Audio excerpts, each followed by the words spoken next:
If you want to experience relationships differently, then you have to show up differently.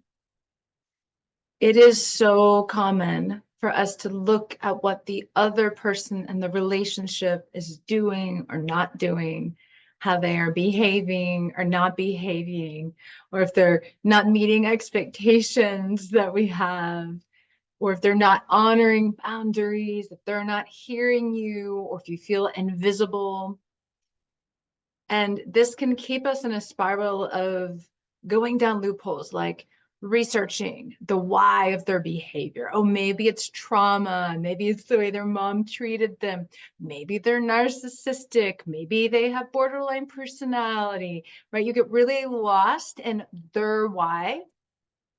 And the danger of this is that you lose connection with you when the only way out of that spiral, and really codependency is what that is waiting for the other person to change instead of making the change yourself, or waiting for them to honor your boundary instead of you honoring your boundary, waiting for them to see you instead of you seeing you, waiting for them to hear you instead of you hearing you.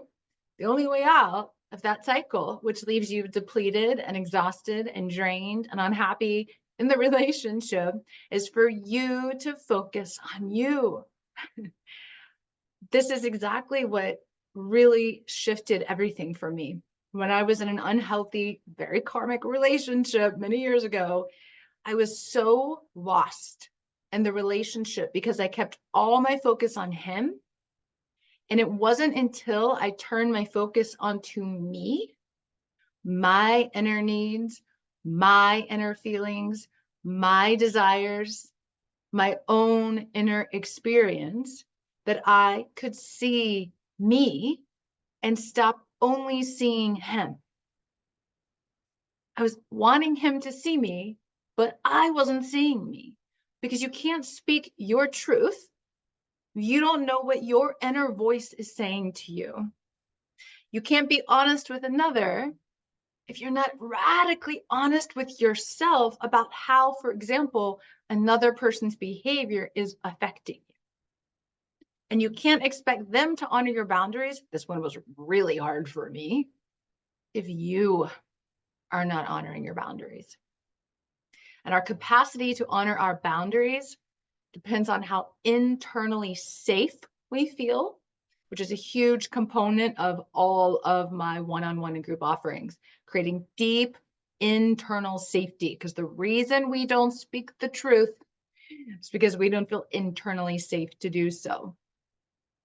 Sourcing that safety from within, that's something that I highly encourage you to cultivate, because when you turn that focus on you and you focus on what are you willing to tolerate and not tolerate, what is your truth? Are you valuing yourself? What do you need to see? And if that person, this is any relationship, it could be familial, professional, intimate, is not willing to hear you, why are you in relationship with them? If you don't feel seen, then are you showing yourself who you are? Are you stepping up to the plate? Are you placing yourself equal to them? Are you allowing them to see you? Do you trust them to see you? Do they have the capacity to see you? Are they in their heart? Do they have heart consciousness, which is what creates the capacity to truly see another, not with the mind, but as a soul, as their essence, for who they truly are? And if you are in this pattern or this spiral of just looking at what the other person is doing, you're not alone, because we are conditioned to do this. And the struggle that we often face when we're at that point of you're tired, you're exhausted, you're frustrated, you're resentful, you're angry, you're irritated, or you've given up completely on the relationship, but you're still in it. No matter how much you do or don't love that person, then it's important to go over the threshold of the judgment, the self-judgment that usually comes up that tells you it's selfish to think of yourself.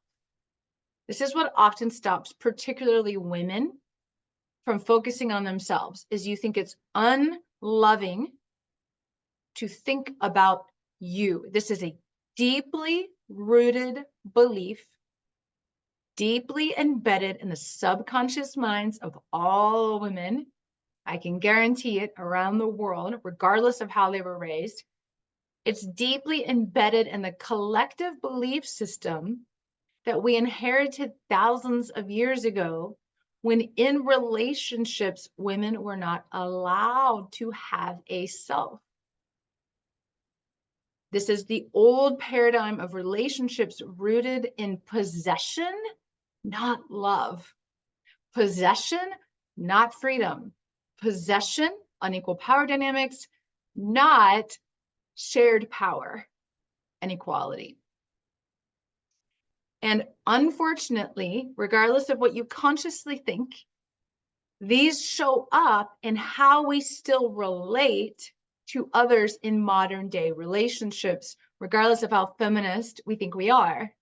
I was a women's rights advocate for over 10 years and a criminal prosecutor and attorney for 7 years when I entered this relationship, and still lost myself because I didn't even realize how controlled I was by these subconscious beliefs of fear of my own truth, fear of my own power, fear of my own intelligence, fear of abandonment and rejection, fear it was so selfish to think of me, so selfish to have a self, so selfish to choose for me.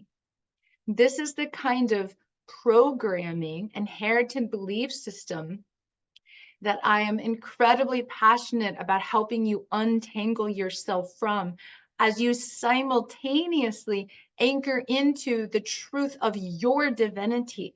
Because when you begin to embody your divinity by reuniting body and soul, by going in, sourcing from within, so you radically reclaim yourself in love, you reclaim your sovereignty, you become your own authority. But in order to do that, in order to be in your sovereignty and to choose for you, to place yourself equal to the other person, energetically and emotionally, right? I'm not talking about consciously. Yes, I'm equal to the other person. No, energetically, in your core, in your feeling state, are you deeply convinced that you are just as worthy as the other person, that you get to take up just as much space, that your feelings matter just as much as theirs do, your needs matter just as much as theirs do, that your desires matter just as much as theirs do? So that you aren't just thinking this or berating yourself because you're not acting on it, but you deeply embody the knowing of your worth because you are anchored into the truth of who you are. And you consciously release all the inherited beliefs, the absorbed social conditioning, the soul traumas, the ancestral patterns that have kept you hiding or invisible and small and afraid of your truth, afraid of your power, afraid of fully taking up space as you, because underneath that is a very deep fear that you're not even worthy of being you. You're not even worthy of it. The feeling of unworthiness, we get to heal. We get to reclaim ourselves as worthy, which is one of the key components to liberating yourself internally to show up fully expressed as you in relationship with another. So as you create this internal freedom, you experience external freedom in every single one of your relationships. And this is possible, but it does require devoting to yourself. So I have a whole 5-month portal of transformation that is step by step guiding you through this. Begins February 22nd of this year. And it is for you if you were like, hey, I'm not going to stop waiting for what my partner is doing or what my family member is allowing or tolerating. I am choosing for me. I'm saying yes to me. I'm willing to reclaim my power. I'm willing to reclaim my sovereignty. I'm willing to reclaim my freedom, regardless of external circumstance, because I am declaring myself as worthy of it. And I'm willing to do the inner work, inner devotion to embody this and experience this, to taste it, to feel it. This is not a process of efforting, it's a process of allowing, of surrendering, of opening into the parts of yourself that are waiting for you to say yes to you. There's a free workshop if you're listening to this before February 9th at 2 p.m. Eastern time. I'll put the link below. It's a fundamental prerequisite to the 5-month portal, but it's also standalone. Whether you continue to journey with us for the 5 months or not, this and what you will receive will impact the rest of your life and how you show up in relationships. Because we need collectively a new paradigm of relationships rooted in freedom in true love, not the false forms of love we have been conditioned to accept. And it starts with you. You have to reclaim this for yourself. No one else is going to do it for you. You have to claim it for you. Jessica Falcon, The Path to Sovereignty. And I look forward to seeing you there.